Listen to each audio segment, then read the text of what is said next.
Welcome to Acharya education YouTube channel. Telugu సాహిత్య ప్రక్రియలో భాగంగా మనము ఇదివరకే 3 అంశాలు తెలుసుకున్నాం. ఆ 3 అంశాల తర్వాత మనం ఇప్పుడు ఇంకొక అంశాన్ని ప్రబంధం గురించి తెలుసుకుందాం.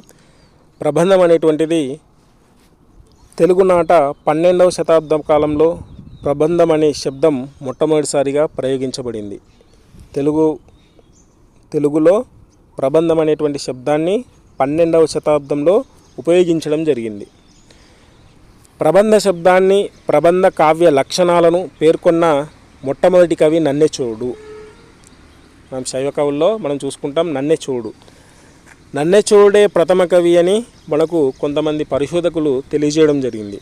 మరి నన్నెచోడు సంబంధించినటువంటి పదం ఏమి ఉపయోగించాడంటే దానికి సంబంధించిన లక్షణాలు కూడా చెప్పాడు. ప్రబంధానికి సంబంధించి మొట్టమొదటి చెప్పింది నన్నెచోడు అని గుర్తుంచుకోవాలి. 12వ శతాబ్దానికి చెందినటువంటి వాడు నన్నెచోడు ప్రబంధం అనేటువంటి పదాన్ని, ప్రబంధానికి సంబంధించినటువంటి కావ్య లక్షణాలను పేర్కొన్నటువంటి కవి నన్నెచోడు గుర్తుంచుకోవాలి. సంస్కృతంలో దండి పేర్కొన్నటువంటి స్వర్గబంధ ప్రక్రియని తెలుగులో నన్నెచోడు ప్రబంధ కావ్యంగా అభివర్ణించడం జరిగింది. అంటే సంస్కృతంలో దండి అనేటువంటి కవి ఉన్నాడు. ఆ కవి స్వర్గబంధ ప్రక్రియను తెలుగులో నన్నెచోడు ప్రబంధ కావ్యంగా అభివర్ణించడం జరిగింది. ఇది ప్రబంధానికి సంబంధించి. తర్వాత ప్రబంధ నిర్వచనాలకు సంబంధించి ప్రకృష్టమైన బంధము కలిగిన రచనను ఏమంటారు అంటే ప్రబంధం అంటారు. ప్రకృష్టమైనటువంటి రచనను ప్రబంధం అంటారు. ఏదేని పురాణేతిహాసాల నుండి ఒక చిన్న కథను గ్రహించి దానిని స్వకపోక కల్పనలతో పెంచి పోషించే స్వతంత్ర రచన అన్నట్లు భాషింప చేయడాన్ని ప్రబంధం అంటారు. అంటే పురాణేతిహాసాల్లో ఉన్నటువంటి ఏదైనా ఒక చిన్న కథను, ఒక అంశాన్ని తీసుకొని స్వయంగా కల్పించి ఆ పాత్రను పెంచి పోషించి రచన చేస్తే దానిని మనం ప్రబంధం అంటాం. మరి ఏ విధంగా ఉండాలి? అష్టాదశ వర్ణనలు ఉండాలి ప్రబంధానికి సంబంధించి. ఇవి అంటే ఏదైనా ఒక కథను తీసుకొని దాన్ని పెద్దగా ఇంకా కల్పన చేసుకుంటూ రకరకాల వర్ణనలు చేసుకుంటూ రాస్తే దాన్ని ప్రబంధం అని అంటారు. అష్టాదశ వర్ణనలు కలిగినటువంటి రచననే ప్రబంధం అని అంటారు. ప్రబంధం అంటే ఎన్ని రకాల వర్ణనలు కలిగి ఉండాలా? 18 రకాల వర్ణనలు కలిగి ఉండాలి. దాన్ని తెలుగులో మనం అష్టాదశ వర్ణనలు అంటున్నాం. ఇక ప్రబంధ లక్షణాలకు సంబంధించి మనం తెలుసుకుందాం. ప్రబంధ లక్షణాలు ఏముండాలి? పురాణేతిహాసాల నుండి కథను గ్రహించాలి. మరి ప్రబంధం రాయాలంటే నీ ఇష్టం ఉన్నటువంటిది కాదు. పురాణేతిహాసాల నుంచి ఒక కథను తీసుకోవాలి. ఏదైనా సరే ఒక కథను తీసుకో. దాంట్లో 18 వర్ణనలు ఉండాలి. అష్టాదశ వర్ణనలు ఉండాలి అన్నీ సంబంధించి. ఆ అష్టాదశ వర్ణనలు ఏంటో మనం తర్వాత తెలుసుకుందాం. తర్వాత ఒక వస్తువు తప్పనిసరిగా ఉండాలి. అసలు నువ్వు స్టోరీ అనేటువంటి దేని గురించి రాస్తున్నావు దాన్ని వస్త్వైకం అంట. ఆ వస్త్వైకం అనేటువంటి స్టోరీ అనేటివి ఖచ్చితంగా ఉండాలి. ఏదో ఒకటి రాస్తే అది ప్రబంధం అనిపించుకోదు. ఖచ్చితంగా ఒక వస్తువు అనేది ఉండాలి. తర్వాత ఏకనాయకాశ్రయత్వం తప్పనిసరి ఉండాలి. అంటే నువ్వు రాసేటువంటి కథకు నాయకుడు అంటే హీరో ఒక్కడే ఉండాలి. ఆ ఒక్కడి చుట్టూ కథ తిరుగుతూ ఉండాలా. తర్వాత శృంగారం రసరాజుగా ఉండాలి. శృంగారం అనేటువంటి తారాస్థాయిలో ఉండాలి దానికి సంబంధించి.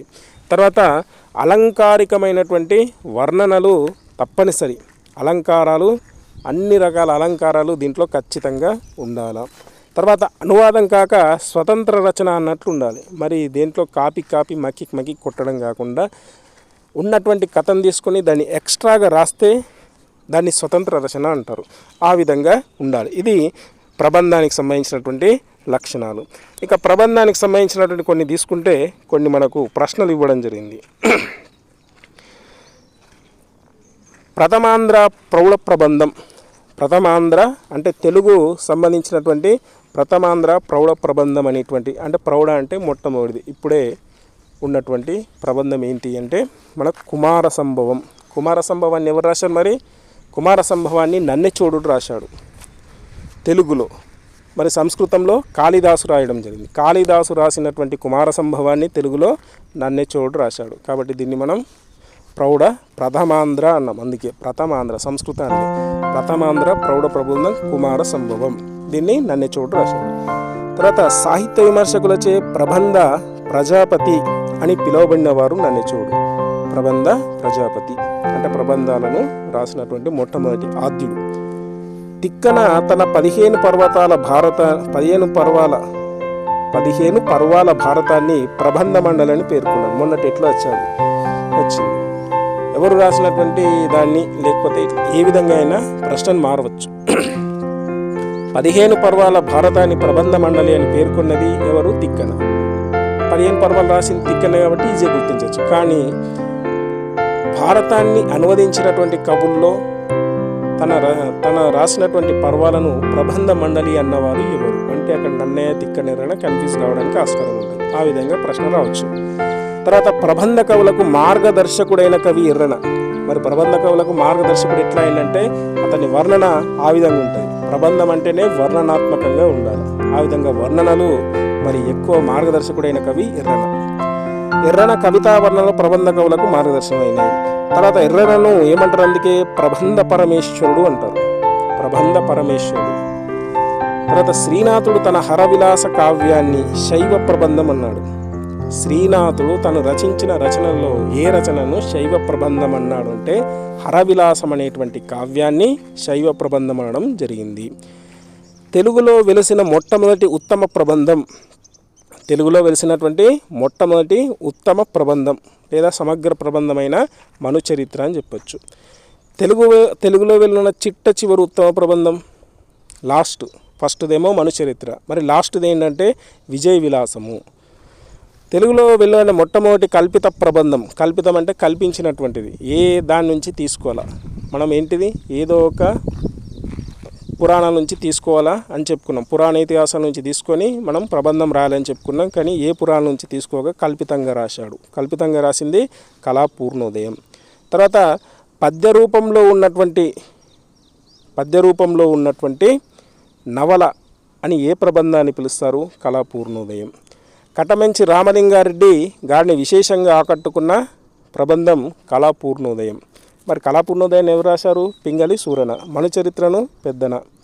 తర్వాత విజయ విలాసము రామరాజభూషణుడు. మనం ఇంతకుముందు చెప్పుకున్నాం. ఆర్ఆర్ఆర్ ఎట్లనో ఆర్ఆర్బి అట్లా రామరాజభూషణుడు.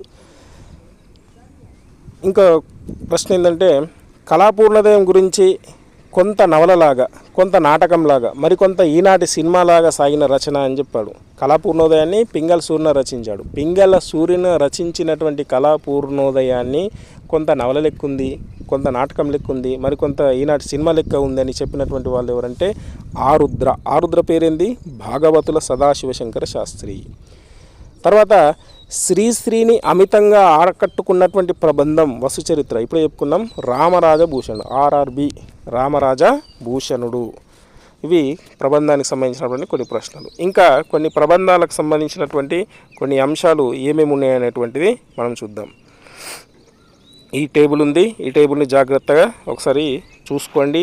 దీంట్లో ఆశ్వాసాలు ఏమున్నాయి, ప్రబంధం పేరేంది, కవి ఏంది, ఆ ప్రబంధంలో ఉన్నటువంటి రసం ఏంటి అనేటువంటిది కూడా మనకి ఇవ్వడం జరిగింది.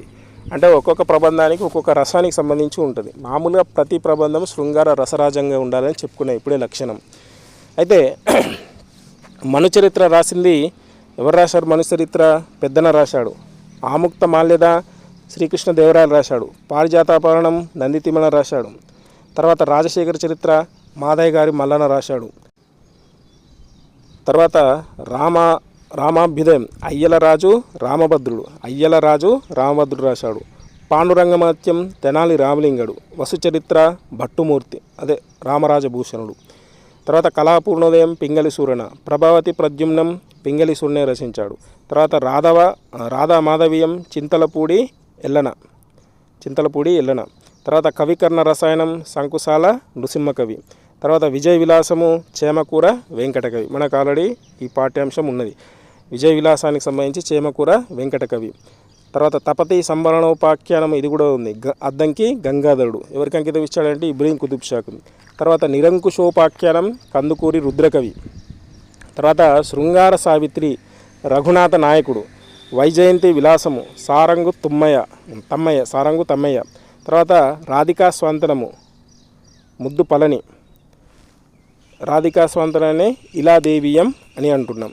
ఈ విధంగా మనకు ఉన్నటువంటి ఈ ప్రబంధాలకు సంబంధించినటువంటి ఎవరు రచించారు, మరి దాన్ని ఎవరికి అంకితం ఇచ్చారు, మళ్ళీ దాంట్లో ఉన్నటువంటి ఆశ్వాసాలు మనం మామూలుగా రామాయణంలో ఉన్నటువంటి వాటిని కాండాలు, తర్వాత భారతంలో ఉన్నటువంటి పర్వాలు అని ఎట్లా అనుకున్నామో ప్రబంధంలో ఉన్నటువంటి భాగాలను మనం ఆశ్వాసాలు అంటాం.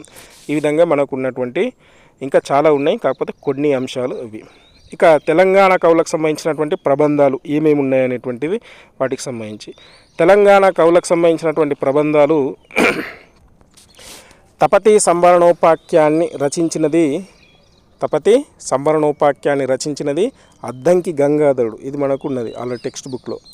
తర్వాత తపతి సంవరణోపాఖ్యానం కృతిభర్త అంటే ఎవరు స్వీకరించారు, కృతిభర్త అంటే ఈ గ్రంథాన్ని ఎవరు స్వీకరించారు అంటే గోల్కొండ నవాబు ఇబ్రహీం కుతుబ్ షా. ఈ పేర్లు గుర్తుంచుకోవాలి. అద్దంకి గంగాధర్ రాసిన తపతి సంవరణోపాఖ్యానం అనేటువంటి గ్రంథాన్ని ఇబ్రహీం కుతుబ్ షాకి అంకితం ఇవ్వడం జరిగింది. తర్వాత సుగ్రీవ విజయం అనేటువంటి యక్షగానాన్ని ఎవరు రచించారంటే కందుకూరి రుద్రకవి రచించాడు. తర్వాత నిరంకుశోపాఖ్యానాన్ని కూడా కందుకూరి రుద్రకవి రచించాడు. తర్వాత విప్రనారాయణ చరిత్ర చదలవాడ మల్లన. తర్వాత మొట్టమొదటి అచ్చతెనుగు కావ్యం యయాతి చరిత్ర, మీకు ఆల్రెడీ ఈ టెక్స్ట్ బుక్లో ఉంది. మొట్టమొదటి అచ్చతెనుగు కావ్యం యయాతి చరిత్ర పొన్నగంటి తెలంగాణ రచించాడు. తర్వాత యయాతి చరిత్ర కుతి భర్త, మరి దీన్ని ఎవరు స్వీకరించాడంటే అమీర్ ఖాన్ స్వీకరించడం జరిగింది. తర్వాత హరిశ్చంద్ర నలోపాఖ్యానం అంటే హరిశ్చంద్రుని గురించి, తర్వాత నలుడు గురించి, ఈ ఇద్దరి గురించి చెప్తున్నారు కాబట్టి దీన్ని ద్వర్ది కావ్యం అంటారు. ద్వర్ది అంటే రెండు, ఒక పద్యం చెప్పినా ఒక అర్థం చెప్పినా ఇద్దరికి సంబంధించినటువంటి వర్తించే విధంగా రాయడం జరిగింది కావ్యాన్ని, అది ద్వర్ది కావ్యం అంటారు. తర్వాత పరమయోగి విలాసాన్ని రచించింది సిద్ధిరాజు తిమ్మరాజు. తర్వాత వైజయంతి విలాసం రచయిత సారంగు తమ్మయ్య. మొల్ల తన రామాయణాన్ని ఎవరికి అంకితం ఇచ్చింది, శ్రీరామునికి. మొల్లకు కవిత్వాన్ని నేర్పిన గురువు ఎవరు, శ్రీకంఠ మల్లేశ్వరుడు. మొల్ల ప్రతాపరుద్రుని ఆస్థాన కవయిత్రి అని చెప్పినవాడు కోసే సర్వప్ప. హరిభట్టు వరాహపురాణంలోని విష్ణు ధర్మోత్తర ఖండాన్ని ఎన్ని ఆశ్వాసాలుగా అనువదించాడు, 5. మల్లారెడ్డి షట్చక్రవర్తి చరిత్రలో వర్ణించబడిన చక్రవర్తులు ఎన్ని, 4. చిత్రభారతాన్ని రచించింది చరిగొండ ధర్మన. అంటే ఇవే కాక ఇంకా ఉండే మనకు ఈ ఇన్ఫర్మేషన్ చాలా ఉంటుంది. దీంట్లో ఎవరు ప్రబంధం, ప్రబంధానికి సంబంధించినటువంటి కవులు ఎవరికి అంకితం ఇవ్వబడింది, ఎన్ని ఆశ్వాసాలు ఉన్నాయి, దాంట్లో రసం ఏంటి, ఇది ప్రబంధం అంటే ఏంది, ప్రబంధానికి సంబంధించిన లక్షణాలు, ఇవన్నీ కూడా మనకు ప్రబంధం అనేటువంటి ప్రక్రియకు సంబంధించినటువంటి అంశం.